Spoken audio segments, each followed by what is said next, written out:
In this tutorial, I'm going to review setting motion in the video frame timeline using what's called keyframes. If you click on the small little triangle, they're nestled in the layer that you have brought over, and you have an option to work with transformation because you made this a smart object, changing your opacity and what something's called style. We're going to work with transform and opacity for this tutorial. So to explain what a keyframe is, it is basically the foundation of animation, digital animation, and for each action it contains the information from a start and end point of that action. So a keyframe tells two things. It tells you what the action of your frame is at a certain point in your frames, and the duration of the action itself.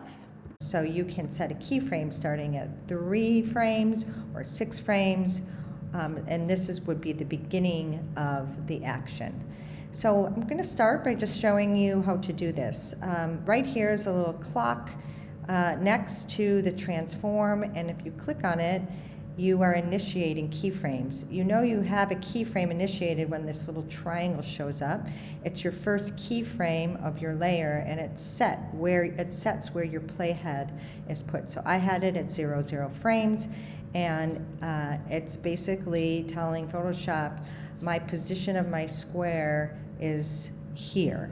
And this is where I've set my keyframe. And now I'm going to set an additional keyframe to move my square in another place in this composition. To do that, I'm going to click on my frame forward, and I'm going to click on it twice.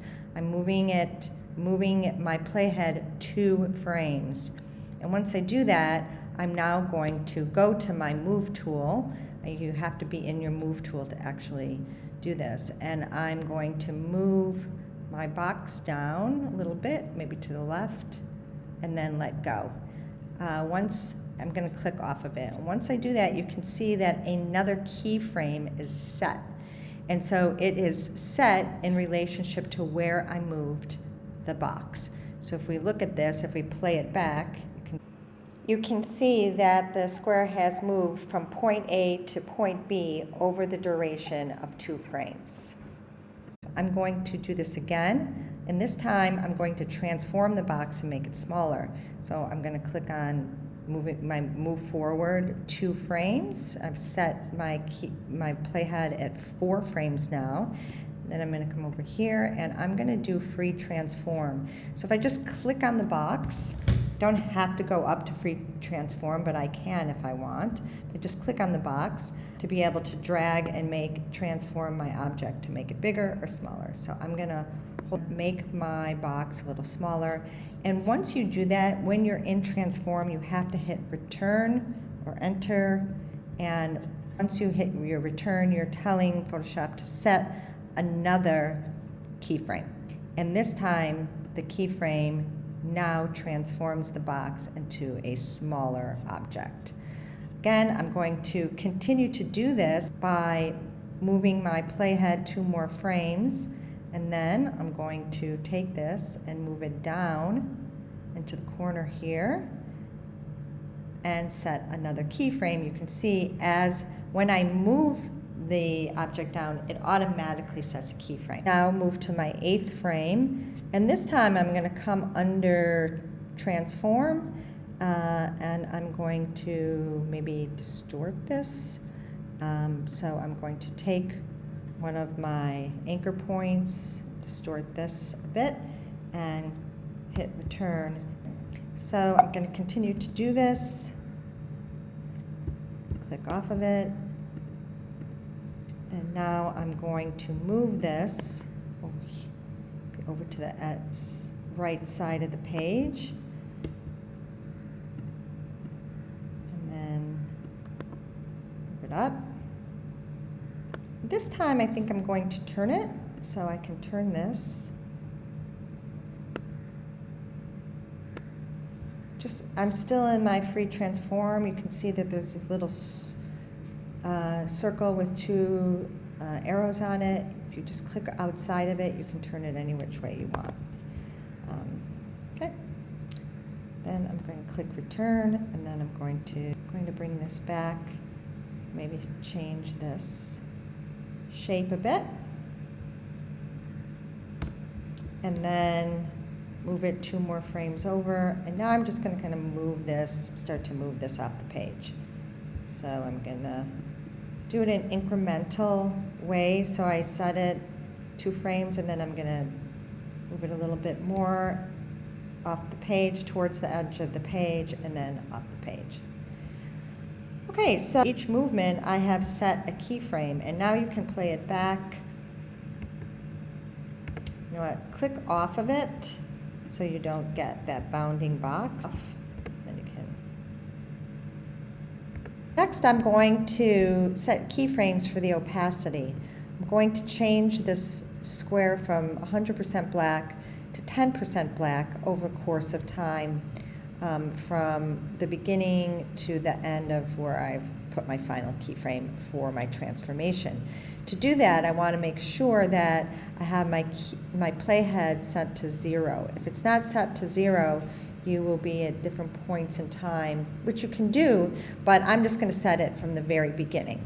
So here I'm going to click on my opacity little clock, and I'm setting 100%. I'm going to go here and make sure that my opacity is set at 100% for this square.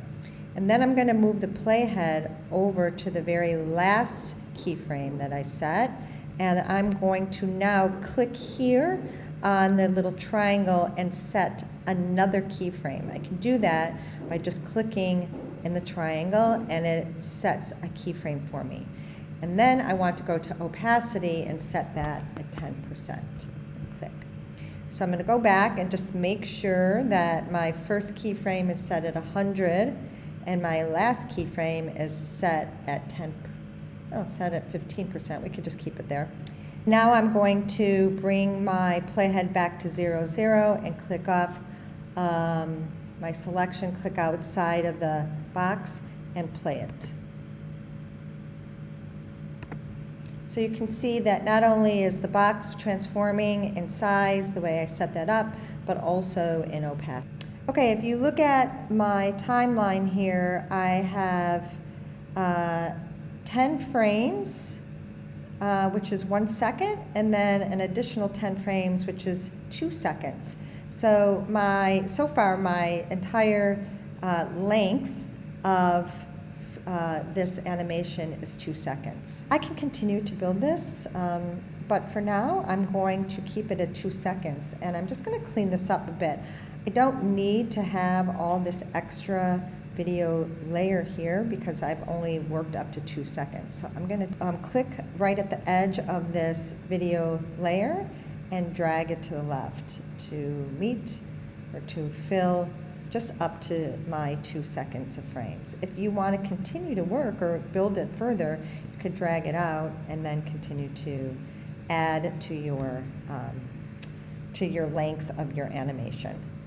If you want to add a color layer to the background, you can do that as well. I've just kept mine as white, but you can click on your background layer and then go to your color palette here, and you will get your color picker. I can maybe pick this orange color, and then go under Edit, Fill, and because I've selected this as my foreground color, the first box in front is your foreground color, I'm going to fill it with that, and then I have this foreground color come up for my background in my actual animation. So you can work with color boxes. It doesn't necessarily have to be a black box. I just wanted to make it simple in terms of a tutorial. You want to make your background a color. So what I'd like for you to do is practice this, have a minimum of 2 seconds at 10 frames per second, and experiment with keyframes for this first assignment. Have fun.